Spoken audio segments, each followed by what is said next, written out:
Voilà la révélation de l'année. Amen. Shalom et bienvenue sur Vidéo Tabernacle. Nous vous saluons dans le nom du Seigneur et Sauveur Jésus-Christ. Aujourd'hui, c'est encore un réel privilège de nous retrouver dans le cadre de l'émission La Voix des Grandes Eaux. Et au cours de cette émission, nous essayons de traiter avec des ministres sur des points doctrinaux qui peuvent aider le peuple de Dieu. Et aujourd'hui, nous allons parler sur le signe. Nous avons eu le privilège de recevoir le pasteur Jean-Marie Mouya, qui est pasteur de Sion Tabernacle ici à Caen, en France. Que Dieu vous bénisse, pasteur. Dieu vous bénisse, frère Jules. Merci beaucoup pour cette occasion que vous nous donnez de partager quelques points de la Bible et du message. Que Dieu vous bénisse richement. Ça te bénisse. Nous parlons aujourd'hui du signe, et le signe est quelque chose de très important. J'aimerais d'abord savoir, selon vous, qu'est-ce que le signe et quelle est son originalité dans la parole de Dieu? Oui. Le signe, si je veux dire exactement ce que Frère Branham dit au sujet du signe, c'est que c'est, il dit le signe, c'est la vie littérale du Seigneur Jésus-Christ. Donc, maintenant, l'originalité du signe, nous trouvons que Frère Branham a pris un type dans l'Ancien Testament pour pouvoir prêcher le signe. Donc, Israël en Égypte.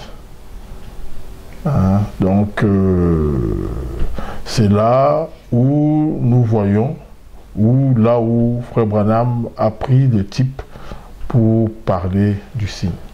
Maintenant, le signe dans la vie d'un chrétien, quelle est l'importance de signe? Pourquoi un chrétien devrait-il avoir ce signe-là, ou bien pourquoi un chrétien devait-il s'identifier à un signe quelconque? Bon, j'aimerais un peu être précis. Quand nous voulons parler du signe, et le signe, moi je parle du signe de la façon dont Frère Branham l'a apporté. Donc Frère Branham nous dit que c'est la vie de Christ dans le croyant. Bon, maintenant, en parlant de l'origine donc du signe, on va aller un peu dans l'Ancien Testament pour voir, et cela va aussi nous amener à voir l'importance du signe dans la vie d'un croyant. Il y avait un signe où donc une alliance que Dieu avait fait avec Abraham. Donc, Dieu avait fait une alliance avec Abraham dans le sens où tout ce qui descendait d'Abraham, il y avait un signe d'alliance entre eux et Dieu. Donc, ce signe était la circoncision. Je ne sais pas si tu me saisis. Bon, maintenant, nous voyons que Abraham, lui-même, il a été circoncis. Isaac a été circoncis. Ismaël, qui était aussi le fils d'Abraham, a été aussi circoncis. Ensuite, maintenant, Isaac, il y a eu Jacob, donc toujours pour garder l'alliance entre la descendance d'Abraham et Dieu. Donc nous voyons, Isaac a engendré Jacob et Ésaü. Ésaü a été circoncis. Jacob aussi. Si nous prenons Ismaël et Ésaü, ils n'étaient pas de la bonne lignée. Mais ils avaient quand même la circoncision. Alors, nous allons voir que cela est parti jusqu'à ce qu'Israël s'est retrouvé en Égypte. Ou du temps de Jacob, ses enfants, il y avait quelqu'un là qui avait abusé de leur sœur. Et ensuite, ils ont demandé à cette personne de se circoncire. Et je crois que je connais l'histoire. Et nous voyons que en Égypte, ils sont restés 400 ans en Égypte, mais c'est à la fin, à la sortie, que le signe dont nous parlons a été exigé. Donc, on pouvait être un Israélite, on pouvait être un bon, même prêtre, rabbin israélite, juif, mais quand Moïse a commencé à prêcher le message du signe, chacun devait appliquer le signe. Frère Branham dit, tu pouvais même montrer ta circoncision, prouver que tu es israélite. Mais si tu n'appliquais pas le signe, la mort devait frapper. Donc les signes avaient une grande importance. Mais le message du signe n'est pas venu au commencement. Le message du signe, Frère Branham dit, est venu au temps du soir, à la fin, au moment de la sortie d'Israël. Donc, je crois que là, déjà, on a déjà une idée sur ce qu'on peut développer. Donc, j'aimerais juste mentionner quelque chose. Comme vous aviez parlé de Frère Branham, qui a donné les types de l'exode, comme il y avait le signe en Israël. Est-ce qu'il y a-t-il une différence entre la circoncision qu'ils avaient et le signe qu'ils devaient avoir? Est-ce que ce sont deux choses qui sont distinctes? Ou bien c'est un commencement et la continuité à quelque chose? Il y a ceci. Si nous prenons la circoncision, Frère Branham dit ceci. Il dit, donc il faut arriver à comprendre le type. Il dit que l'agneau, c'était l'agneau du temps de Wesley. C'était l'agneau du temps de Luther. C'était toujours l'agneau du temps des pentecôtistes. Mais en ce moment-là, l'agneau était gardé. Mais maintenant, au temps du soir, là, on a pu garder l'agneau. Comme Israël devait garder l'agneau jusqu'au jour où maintenant, il devait immoler l'agneau et avoir le signe. En d'autres termes, le signe, c'est pourquoi donc je parle donc de la circoncision et la différence qu'il y a entre la circoncision et le signe. Quelle est la différence entre la circoncision et le signe lui-même? Parce que nous savons que il y a eu donc, nous connaissons un peu la manière dont Frère Branham présente les choses. Il parle de Luther qui nous a apporté la justification, Wesley qui nous a apporté la sanctification. Les pentecôtistes sont venus avec le baptême du Saint-Esprit pour la nouvelle naissance. Mais ce n'était pas ça le signe. Donc quand je parle du signe, je pense que vous comprenez. Donc le signe, le signe est venu après. Or, la naissance représente la circoncision. Cela veut dire que le signe ou bien la circoncision en elle-même n'est pas l'aboutissement. Non. Mais maintenant, dans les âges de l'Église, les gens qui sont venus au temps des âges de l'Église, qu'est-ce qu'eux avaient qui est différent de ce qui devait venir après? Puisque chacun a eu selon sa mesure. Donc, nous voyons, la Bible même nous parle que le Saint-Esprit, selon la mesure de votre... pas le Saint-Esprit. La foi, il parle de la mesure de votre foi. Quelque chose comme cela, je pense. Donc, ils ont eu... Ce qu'ils ont eu, c'était selon leur mesure. Donc, Wesley, Frère Branham l'explique, il a pris un type dans Ézéchiel.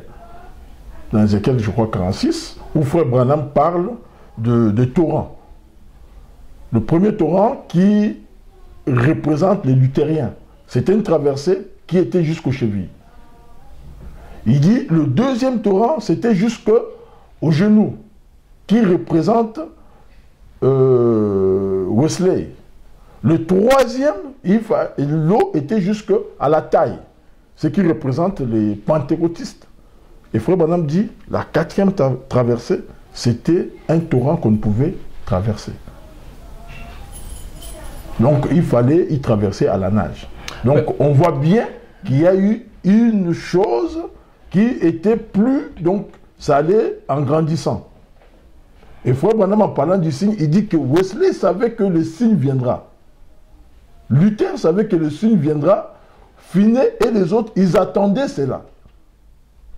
Donc, quelle est la forme maintenant du signe dont tous ces gens attendaient? Et quand ce signe devait venir, comment est-ce qu'on allait le reconnaître?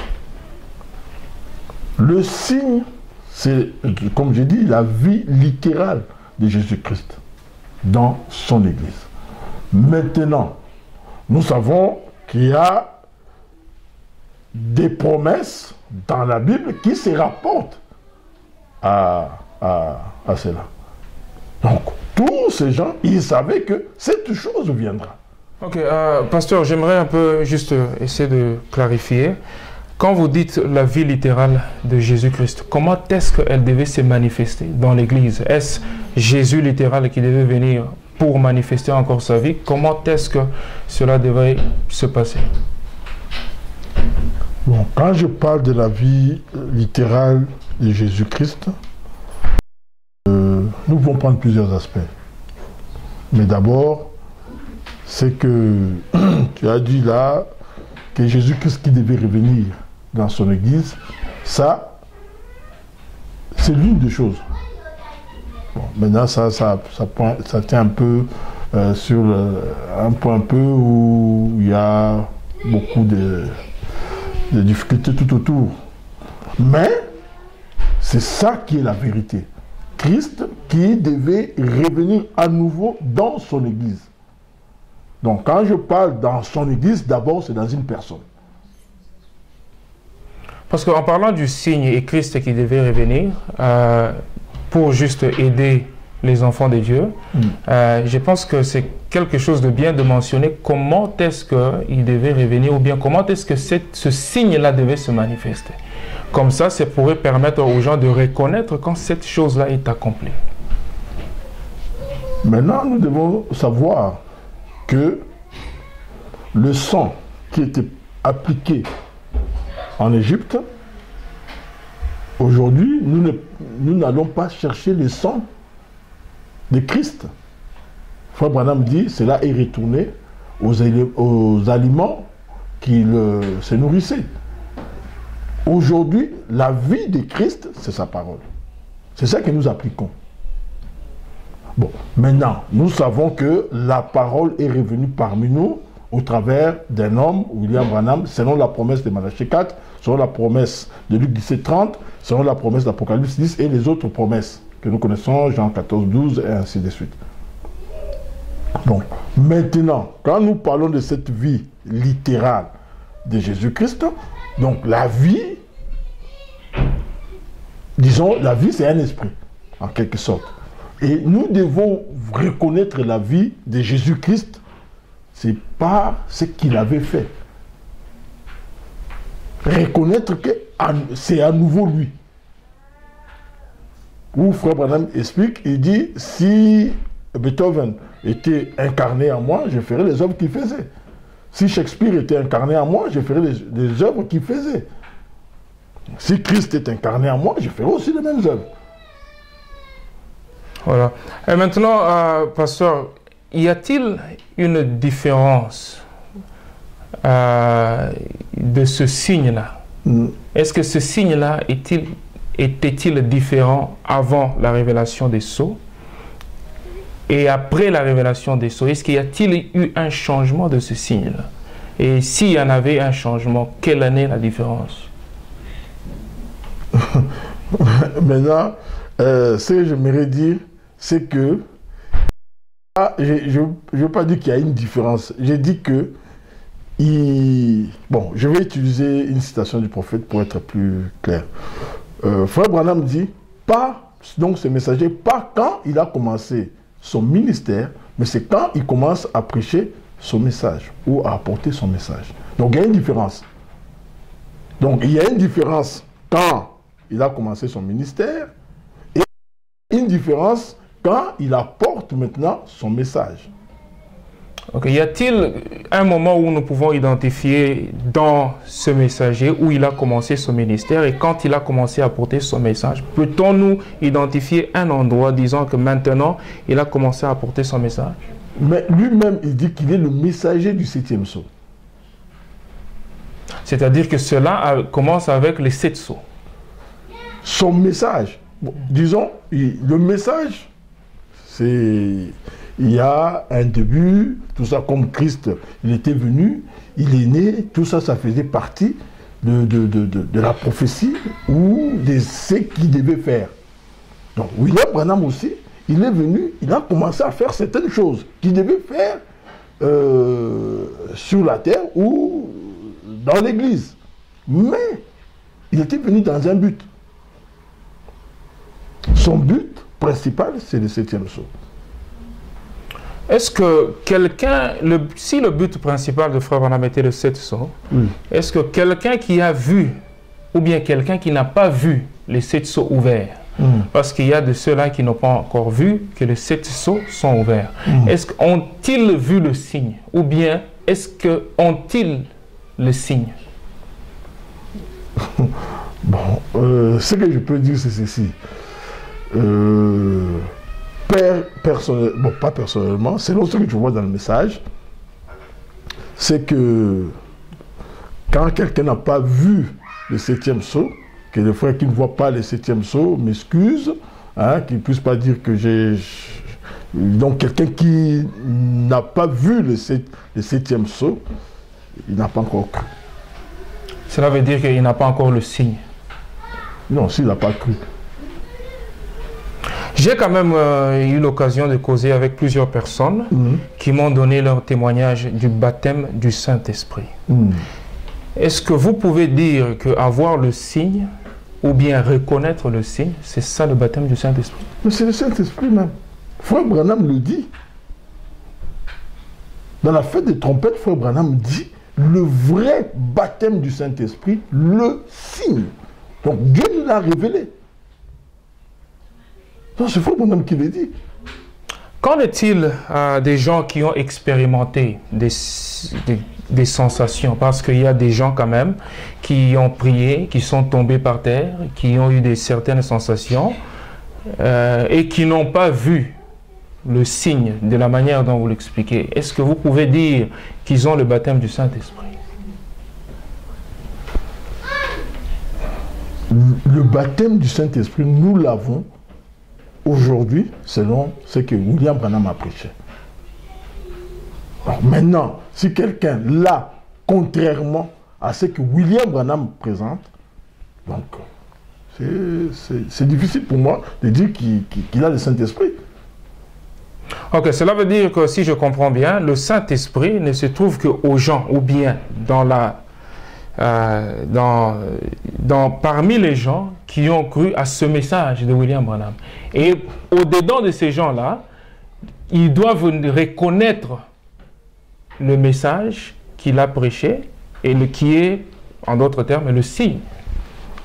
Je vais répéter les paroles de Frère Branham. Frère Branham dit ceci. Chaque croyant,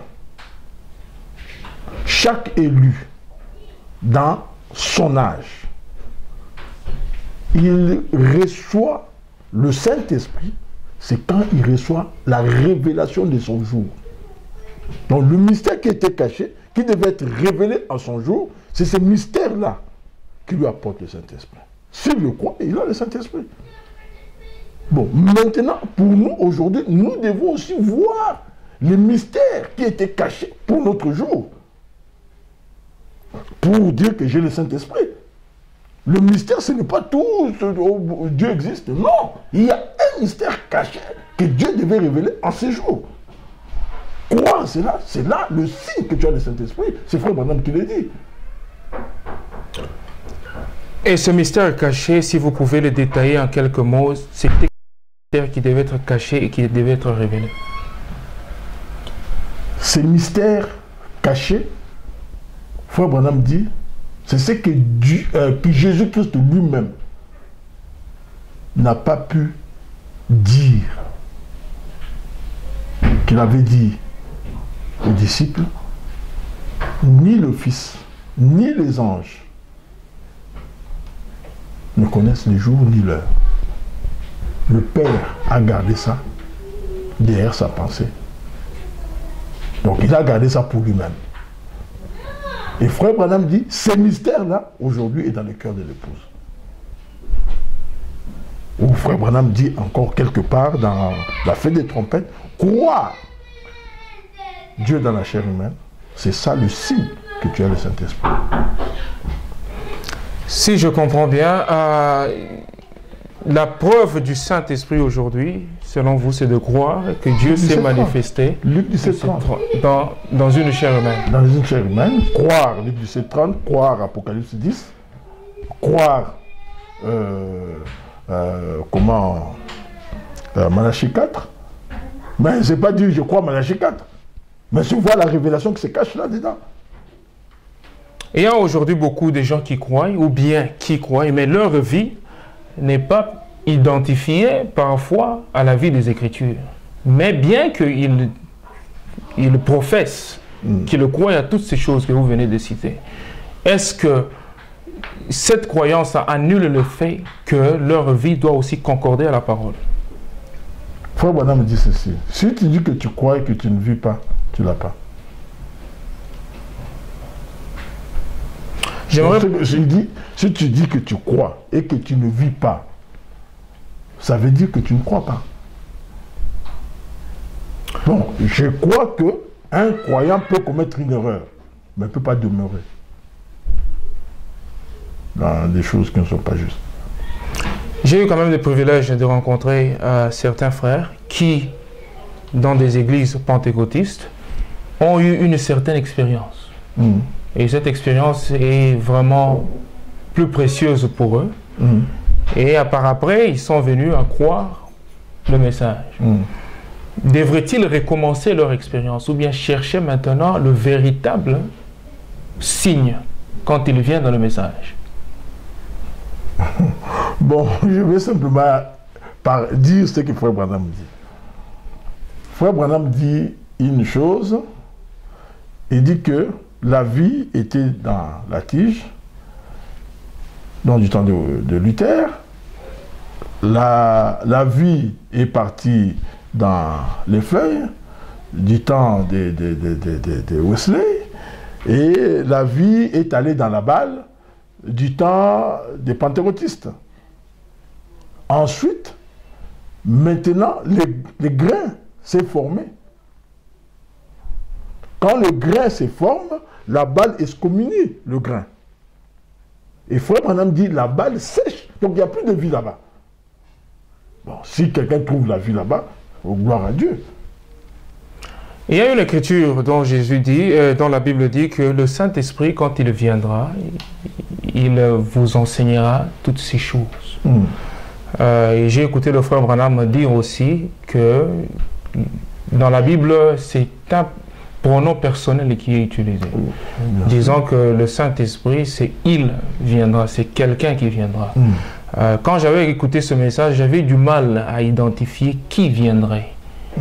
Ce « il-là qui viendra, c'était qui devait venir et comment il devait venir. Et quand il devait venir. Quand le Saint-Esprit, bon, ça entre encore dans certaines choses où les gens ont beaucoup de difficultés à croire. Mais dans le message, les joints du temps de la fin, Frère Branham dit clairement que le messager et le Saint-Esprit. Donc le Saint-Esprit, c'est le messager. C'est le messager. Donc quand il est venu, quand nous avons vu sur scène, c'est lui le Saint-Esprit. C'est le Saint-Esprit. Quel Saint-Esprit les gens veulent encore? Hein? Ok, c'est juste pour apporter un peu de clarification. Maintenant, juste nous arrivons, nous tendons à la fin de notre petite émission. Et l'une de mes dernières questions à poser, c'est de savoir